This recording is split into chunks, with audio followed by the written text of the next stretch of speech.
Edo State All Progressive Congress has accused the People's Democratic Party of fearing electoral defeat following PDP's call for the removal of INEC resident electoral commissioner Dr. Anugbum Onuaha ahead of the August 16 by-elections. APC Chairman Jarrett Tenebe claimed PDP's demand reflects its unpreparedness and anxiety over Governor Okpebholo's rising popularity. Responding, PDP caretaker chairman Dr. Tony Azebemi insisted the party is fully ready for the polls, but raised concern over the credibility of some electoral officials, especially those who supervised the disputed 2024 gubernatorial election. He called for the immediate redeployment of the REC and other officers tied to past irregularities.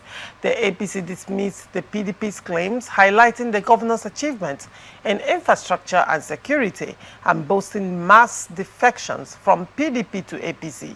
The party expressed confidence in sweeping the Edo State's Central Senatorial and Ovia Federal constituency seats, vowing to deliver 2.5 million votes to President Tinubu in future polls.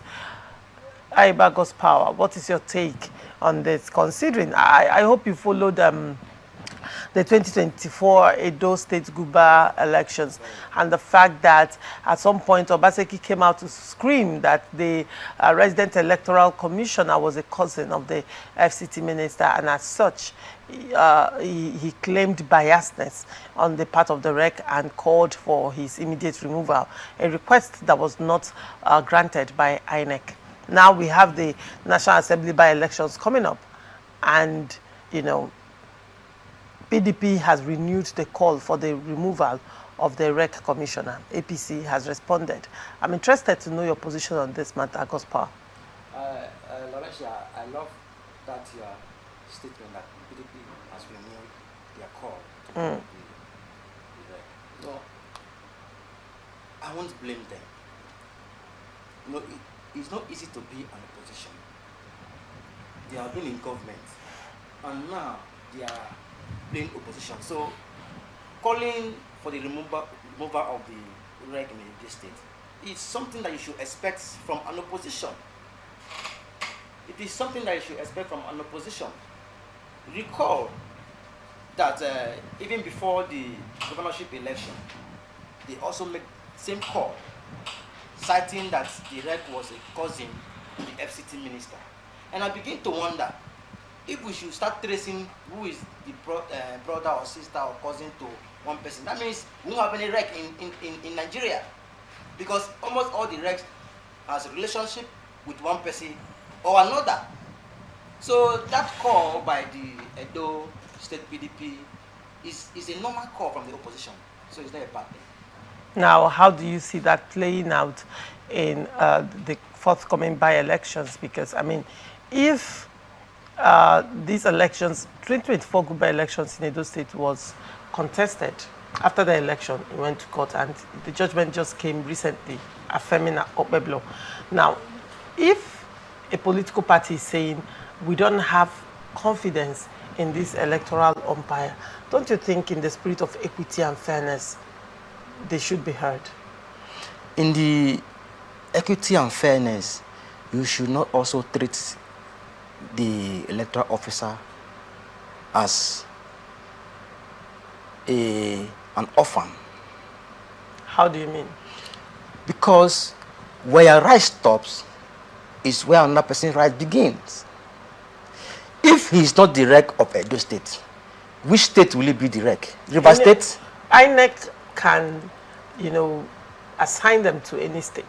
The REC there is no law that states that they must be in so and so. They can be assigned. And there is no law also that states that the moment a concern has been raised about a REC, that he must be changed. Now, how come, Aiba, in the last conversation, you referred to a petition by Chief Tony Okocha saying that he lacks confidence in the judge that was to handle his matter, and that for you was acceptable?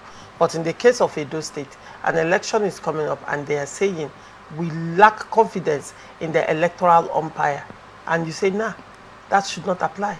Make it make sense to me. Chief Tony Okocha did that because it was in the courts. Okay. And in courts, you have rights to ask for the removal or the reassignment of their case. In this case, the INEC is not the court. They have no power to say that because you've raised concern, they must change this person because he's a relative to the other person. INEC is the electoral umpire saddled with the responsibility of overseeing transparent, free, fair, and credible elections in Nigeria. And if for some reason, you know, a political party is saying, we are not comfortable with this person, could you please bring someone else to oversee these elections? We'll be much more comfortable having another person. But this person, we are not comfortable. You said that that call is irrelevant, it is not necessary. Laurentia, if INEC should start changing rec, assuming the rec in a district was changed, another person was brought in, and APC said that we are not also comfortable with this person. How many rec will you change? Will the election still hold in those states? It was in the place of the PDP to prove their point in the court. Substantiate your argument and your claim in the court. They had the opportunity, but they could not. Yes, they lost. They lost. So you cannot tell INEC that because this person is a relative to this person that he should be changed. Then every state, the rec in Akwa Ibom state is the cousin of another person, a politician. The rec in Bayelsa state, the same thing. So are you saying that because I am your brother Laurentia, I shouldn't be appointed as into an office because you are a politician and holding public office? So I don't have rights to have an appointment, or I don't have right as a civil servant to be assigned a duty in my country? Is that what they are saying? Look, to be an opposition is not an easy thing. And the moment things are not going your way, you must cry out. It's a normal thing. You're right. It's a normal thing. You're right.